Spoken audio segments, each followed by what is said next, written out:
Well, good morning everybody. This is the opening of the module on language acquisition, which is the next after the Linguistic Theories 1, which you saw with Nora Mujica. We're going to take advantage of many of the concepts you saw in that seminar so that we can give a linguistic account of language acquisition in terms of both linguistics and in the sense that you saw it, and other frameworks which you will develop fully with Daniel Fernandez, Elsa Guillo, Roberto Vain. Your other teachers for Linguistic Theories 2, Linguistic Anthropology, and Cultural Communication. Vamos a el PowerPoint. What we're going to do now is explore the contents of this seminar. You will see on screen a number of labels. The first is the list the language acquisition theory must explain. We will devote to that some time during this seminar, because the first thing we have to do is to try and explain what a language acquisition theory is. The second big point has to do with first language acquisition, and this is where what you saw with Nora Mujica will link up nicely with our approach, that is to say, a generative approach of language acquisition, though there will be other aspects which we will also explore. The next, and related to first language acquisition, is linguistic deprivation. That is to say, in Chomskyan linguistics, input is a great aspect that triggers off language acquisition, first language acquisition. And so what we will do in linguistic deprivation is explore those aspects that are not developed when there is not enough input, not enough or not of the quality that is expected to be. Related to first language acquisition and as a bridge between first and second language acquisition is bilingualism. These different types of bilingualism, bilingualism by children, bilingualism by adults, consecutive bilingualism, coordinate bilingualism, and other aspects of bilingualism. The next is the difference between second and foreign language acquisition. That is to say, we speak English because English is a foreign language now. But what is the difference between English in Canada, say, which is a language that is spoken in the street, and our English, which is not spoken in the street? Or what is the difference between Portuguese, for example, which is spoken in the frontier with Brazil, in Misiones, and Portuguese spoken in the city of Posadas, for example, in which Portuguese is a foreign language? La siguiente.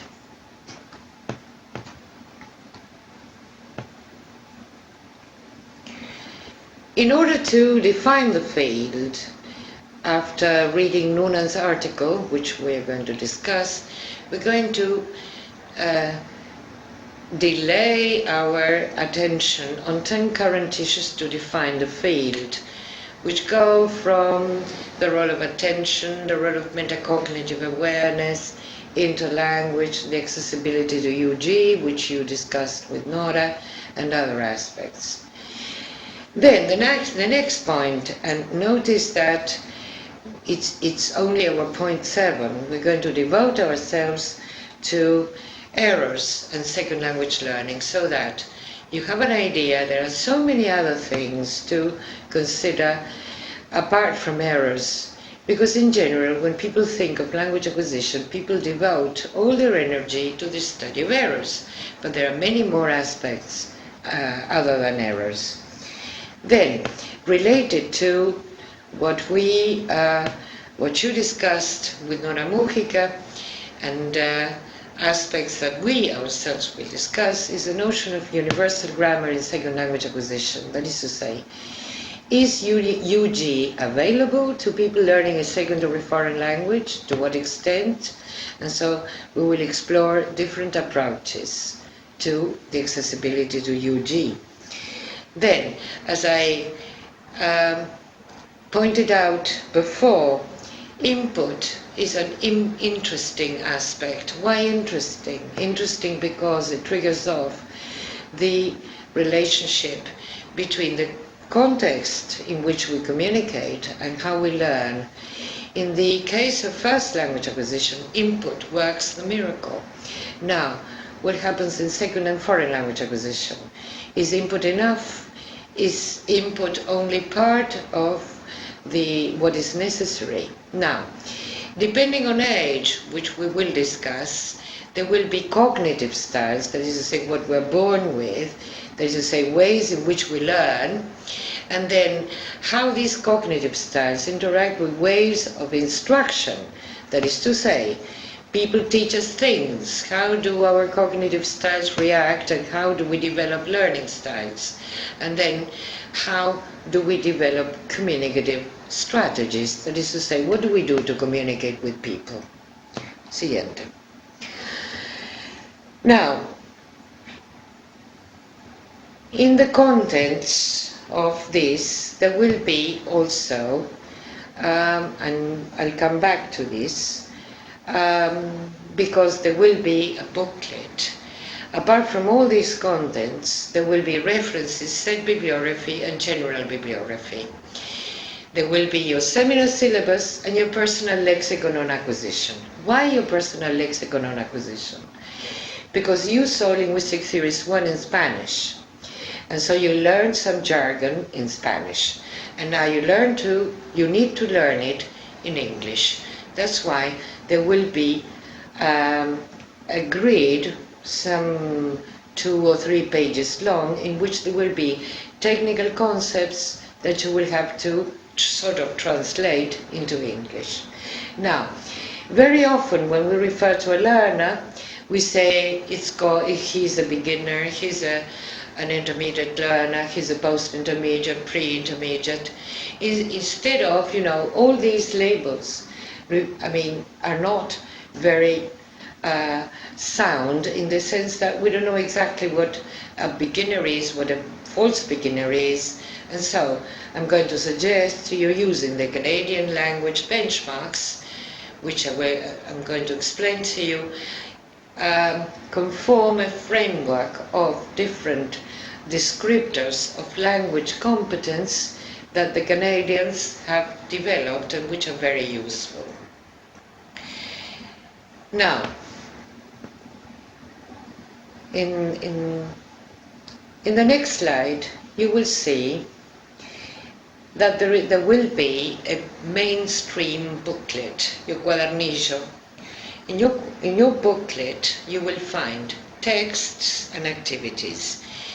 These texts are summaries of important issues, and they include orientations as to what to read to expand what you have read in the booklet, and activities on the different aspects that you have read.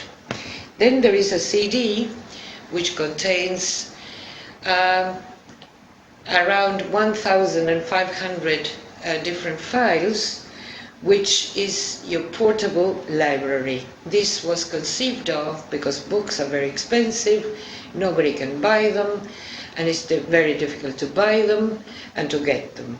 So that's why you have this. In addition, there are 3 more books, which are Cook, Chomsky's Universal Grammar. Then you've got Ellis, The Study of Second Language Acquisition, and Pinker, The Language Instinct. If you want to start reading about language acquisition, start by Pinker. Pinker is a lovable book with very nice, which makes very, very nice reading, in the sense that it reads like a story, so it's really very nice. Then there are some siguiente, conventions.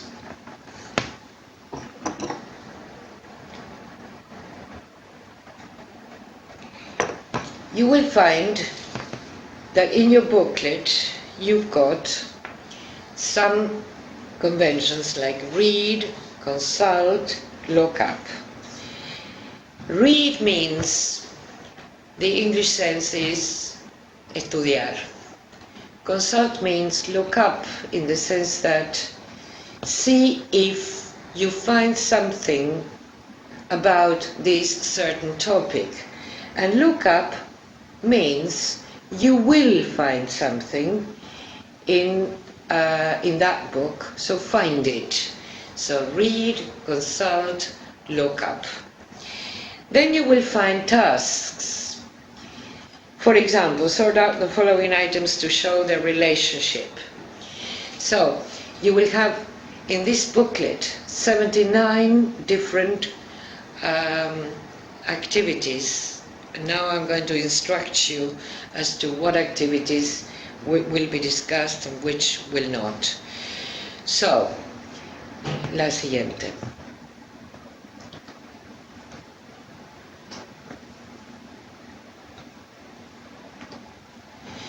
There will be activities that have to do with exemplification.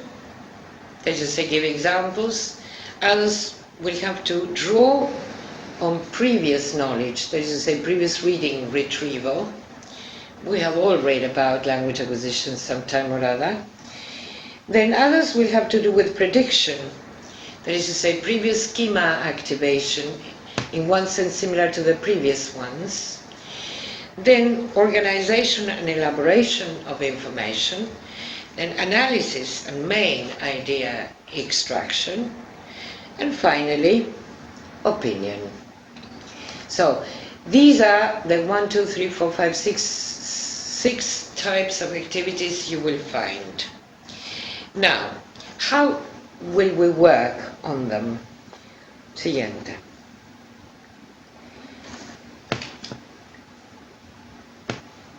You will have all the activities in your booklet, but weekly you will have instructions as to what activities will be selected in order to be corrected, in which case you will have to send them over, or which will be an occasion or will conform an occasion to share in the forum, that is to say, on debate.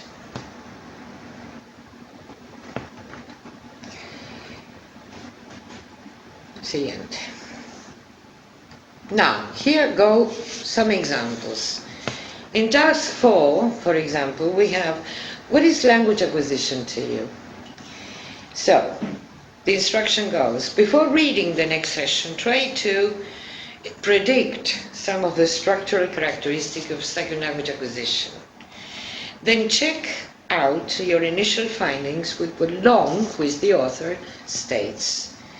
So you see, we have a way to predict something, then check it in terms of what the author says. Then, the next example, task 51, the distinction as regards language learning between children and adults. And so, do you think that children all learn in the same way?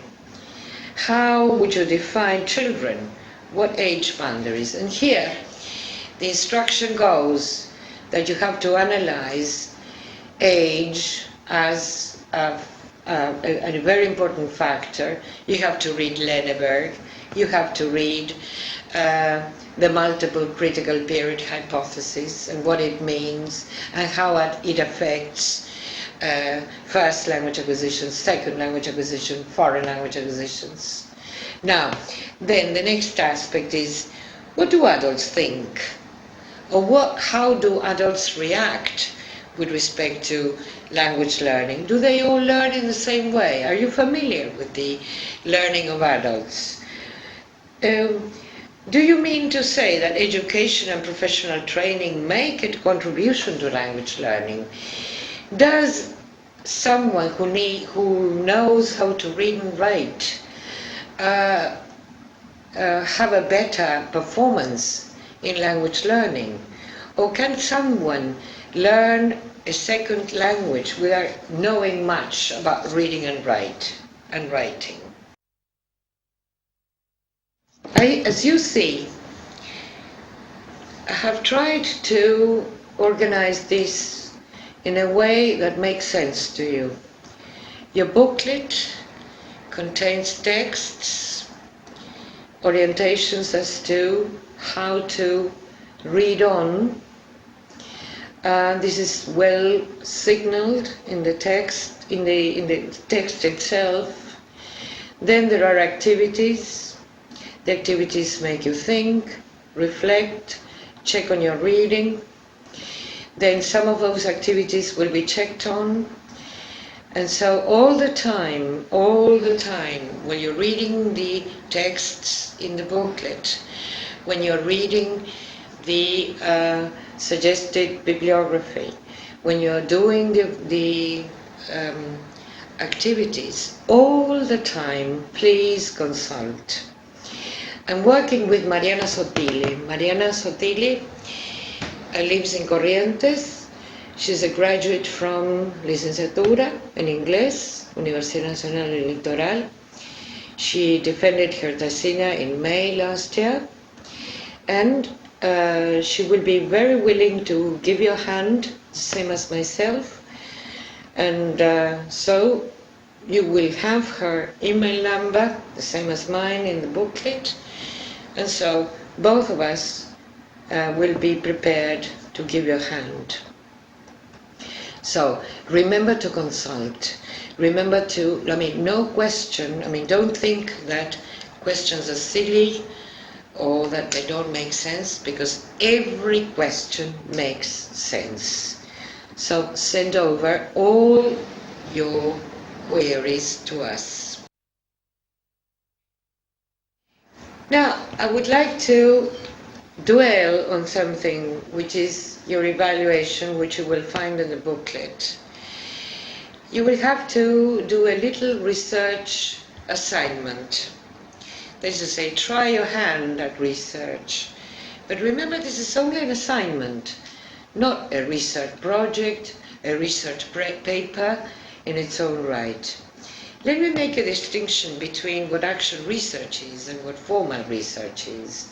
I think that some of that you did with Danielle in academic competencies. Action research, which some of you might have done at your teacher training colleges, is designed to help a teacher find out classroom processes to take action. So that means that the teacher acts as an evaluator of her own or his own performance, isolates a problem and tries through research to characterize it and then find a solution to it. Now, formal research, this is what we are going to do. We're not going to solve any problem connected with problems in the classroom. We're not going to do that. We're going to test a theory. A theory is a hypothesis. This happens because of X. And we're going to try and get knowledge on that, so that that knowledge can then be generalized. La siguiente.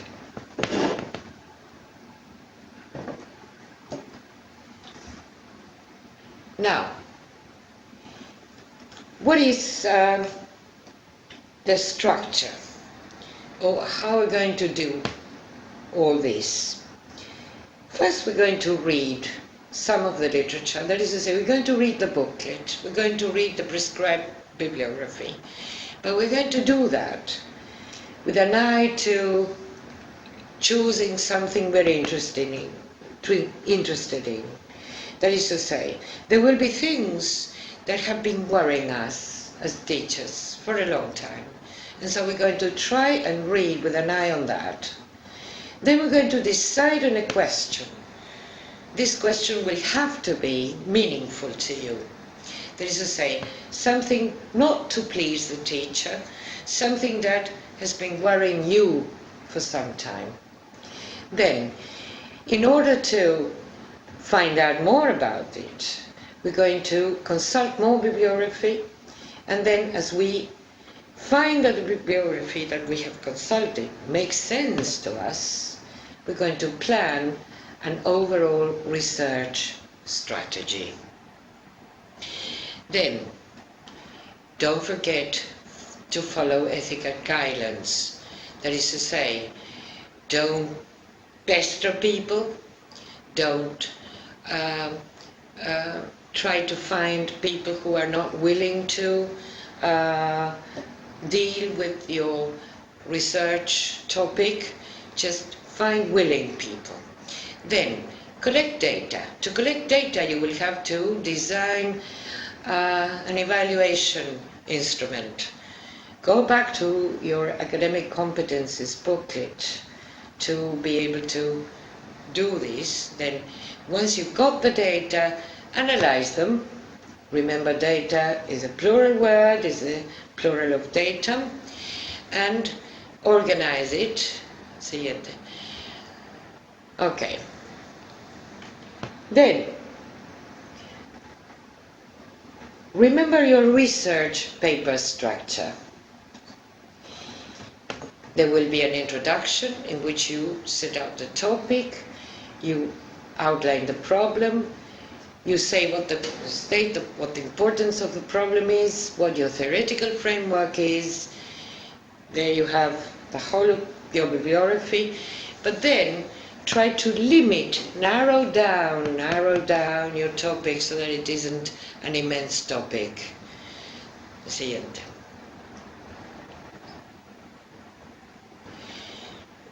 Then, what is your body, the body of your paper? Do a preliminary review of related literature. Only choose that which is amenable with your research topic. Do not choose that which goes against it unless you want to prove those authors wrong through your paper. Then propose a research methodology, do the data analysis, classify them, and interpret them. Siguiente.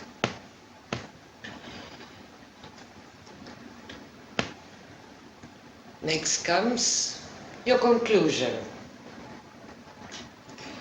In your conclusion, you draw all the aspects that you have analyzed in your paper, draw implications of findings, discussion of findings. Then remember, your conclusion might be the opposite of your initial hypothesis or no conclusion. Don't worry about that, because this happens. You will find this when you read Ellis, who puts together thousands of different research programs. Then include suggestions for further research. And finally, vamos a la siguiente.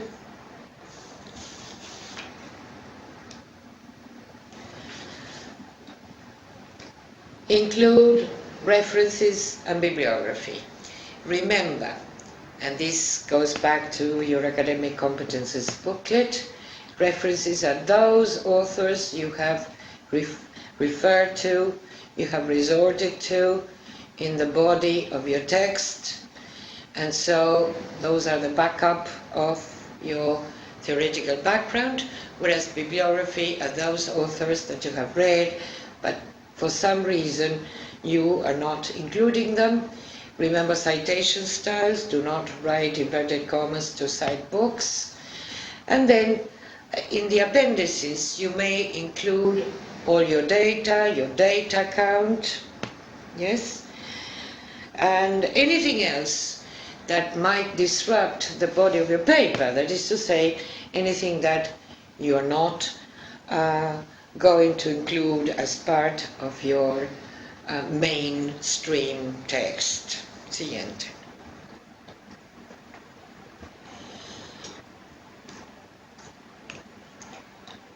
Now,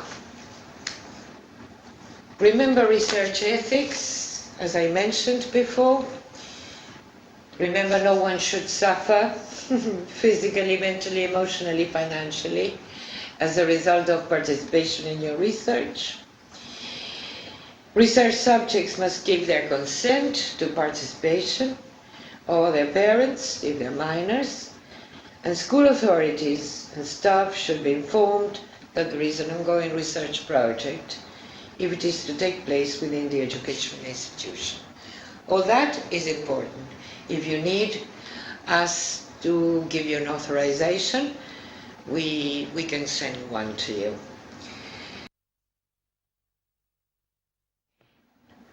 Now, what we're going to do now is discuss briefly what Long has to say about a theory of second language acquisition.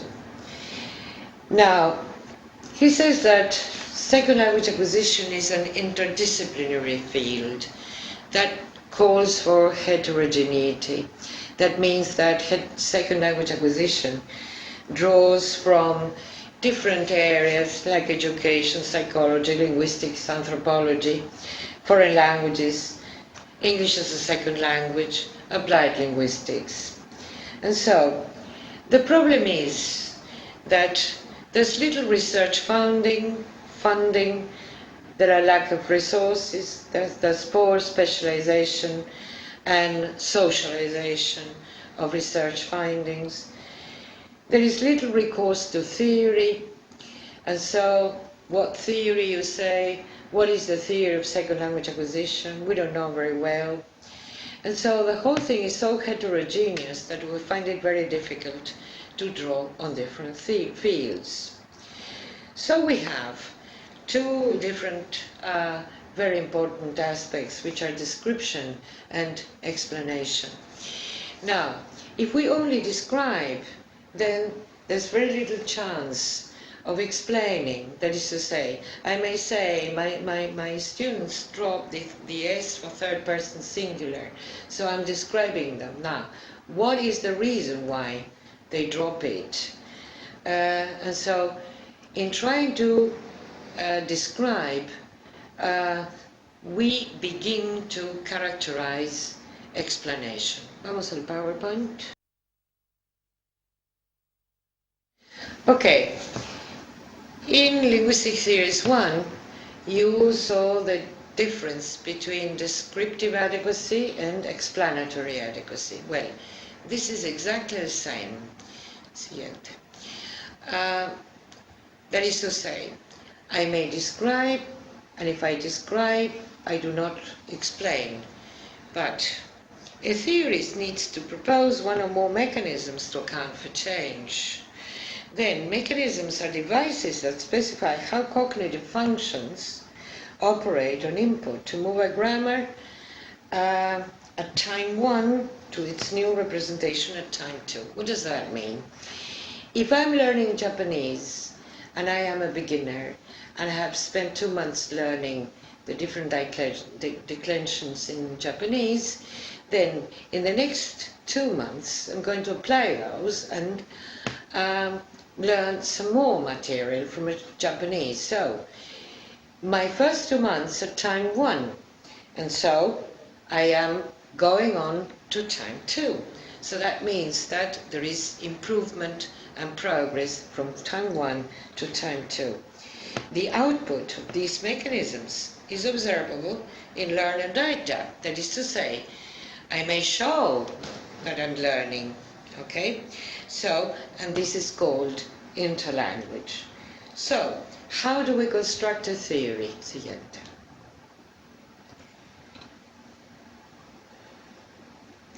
Through data collection,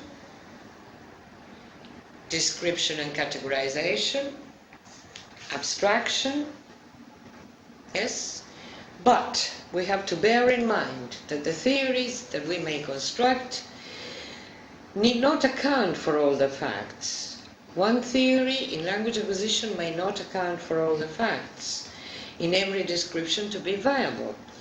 And so, they rarely purport to address every kind of aspect in second language acquisition, and they vary greatly in scope. Here we've got this man who looks like Woody Allen, who's Larry Salinka, the inventor, quote unquote, of interlanguage. And so present research on second language acquisition has got a number of tough issues.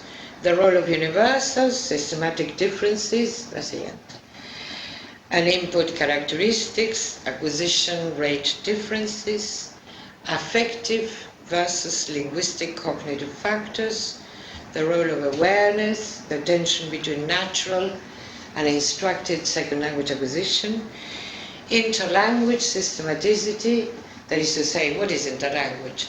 This language our learners speak, which can be called learner language, and the role of generalizations in second language acquisition. Ahora vuelvo a mi sin nada. In this very quick view of second language acquisition, we have tried to outline some of the aspects we will be looking at. I hope you find the seminar interesting. I think it's fascinating because it has to do with this only human species-specific ability, which is language, how we acquire it, how we acquire our mother tongue, how we acquire our second languages, and how we acquire foreign languages. All the best and at your disposal. Thanks.